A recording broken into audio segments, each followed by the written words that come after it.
இறை இயேசுவில் பிரியமானவர்களே, இன்றைய நற்செய்தியான புனித லூக்காஸ் எழுதிய நற்செய்தியிலிருந்து வாசகம்.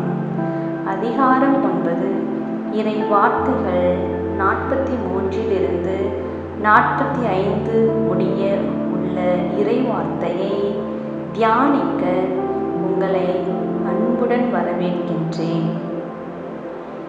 இறைமகன் தான் காட்டிக் கொடுக்கப்படுதலை முன் அறிவிக்கிறார். சீடர்களால் அதனை புரிந்து கொள்ள முடியவில்லை. ஆயினும் அவர் சொன்னது பற்றி அவரிடம் விளக்கம் கேட்டிட அஞ்சும் நிலையை நாம் பார்க்கின்றோம். அவர்கள் ஏன் அஞ்சினர்?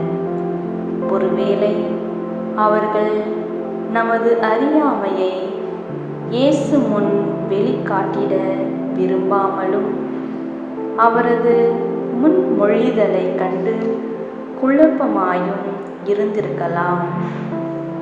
அல்லது அவரது கொடுமையான வாழ்வு முடிவை கண்டு அஞ்சி அது அவருக்கு நடக்கவே கூடாது என்ற எண்ணம் கொண்டவராயும் இருந்திருக்கலாம்.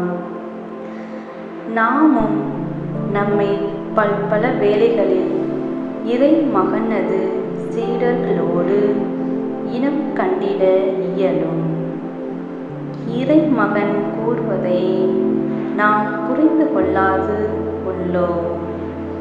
இருப்பினும் அதை பற்றிய தெளிவை பெற்றிட அவரிடம் கேள்வி கேட்டிட அஞ்சுகின்றோம்.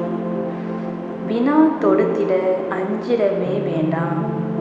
நாம் நமது அறியாமை அச்சத்தில் இருந்தாலும் நம்மை ஏற்றுக்கொள்பவர் நம் இயேசு.